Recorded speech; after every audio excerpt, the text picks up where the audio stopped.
The tension surrounding Marc Márquez is once again building at a critical point in the Motogp calendar. And while the headlines suggest drama, the underlying story is far more nuanced, and arguably more revealing about where the 8-time world champion truly stands.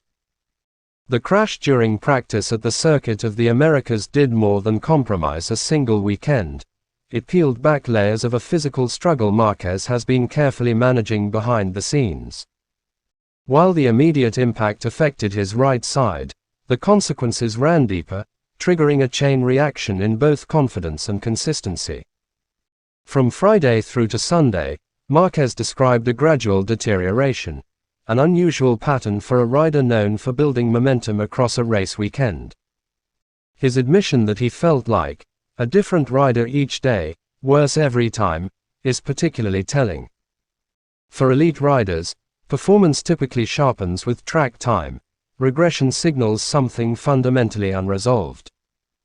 It is impossible to separate Márquez's current situation from the legacy of the 2020 Spanish Grand Prix crash.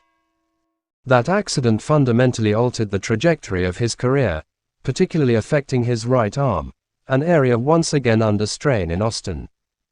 Layer onto that the heavy crash during the Indonesian Grand Prix last season, and a pattern emerges. Repeated trauma on the same side of the body. These are not isolated incidents. They form a cumulative burden that resurfaces under stress, especially on physically demanding circuits like COTA. Márquez's comments about his elbow position are more than technical insight. They're a window into survival mode riding. Elbow up is not just a stylistic change. It is a protective adaptation, signaling discomfort and subconscious guarding. When a rider of his caliber cannot fully commit to elbow down, it directly limits corner speed, braking aggression, and ultimately lap time. One of the more intriguing revelations from Márquez concerns the difficulty in maintaining body temperature on the grid. It may sound minor, but in modern MotoGP, where milliseconds define outcomes, physiological readiness is everything. The contrast he draws is critical. In practice, riders can warm up immediately before heading out. In races, they endure a prolonged wait, often around 25 minutes, before the start procedure. For a rider managing lingering muscular and nerve-related issues, that gap can undo carefully built physical readiness. The result? Reduced sharpness in the opening laps, precisely when track position is most fiercely contested.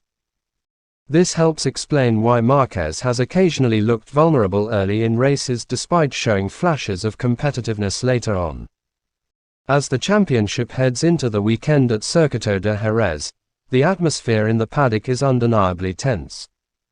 Garages are working overtime, and scrutiny around Márquez's form has intensified.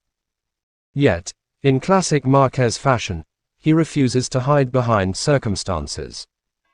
His statement, "I am not at 110%, but I am at maximum to compete effectively," is both realistic and quietly defiant. It acknowledges limitation without surrendering competitiveness, a balance few riders manage convincingly.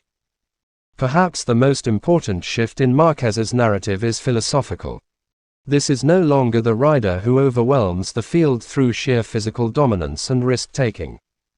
Instead, we are seeing a version shaped by adaptation. Managing pain rather than ignoring it.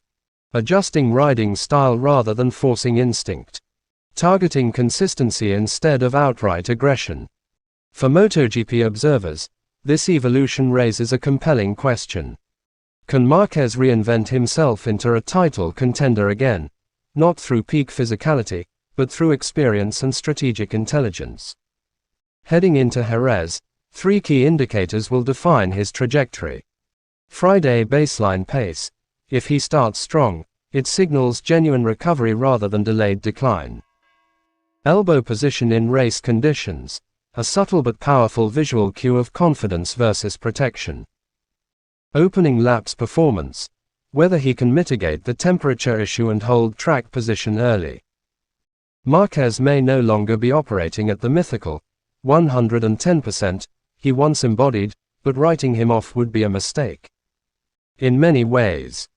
This phase of his career could prove even more fascinating, because it is no longer about how fast he can go, but how intelligently he can survive, adapt, and strike when it matters most. What stands out most in Márquez's current situation is not merely the physical limitation, but the timing of it within the competitive cycle of a MotoGP weekend. Modern MotoGP demands precision from the very first lap of every session, and any delay in reaching optimal condition can leave a rider chasing the weekend rather than controlling it. In Austin, that delay became increasingly evident as the sessions progressed. There is also a technical dimension that cannot be ignored. When a rider subtly alters body positioning to compensate for discomfort, such as protecting the right arm, it inevitably affects weight distribution on the bike. This, in turn, influences braking stability and front-end confidence, two areas that are absolutely critical in Márquez's aggressive riding philosophy. Inside the garage, these nuances create a complex challenge for engineers. Data may show inconsistencies in corner entry or exit, but numbers alone cannot fully explain pain-related adaptations.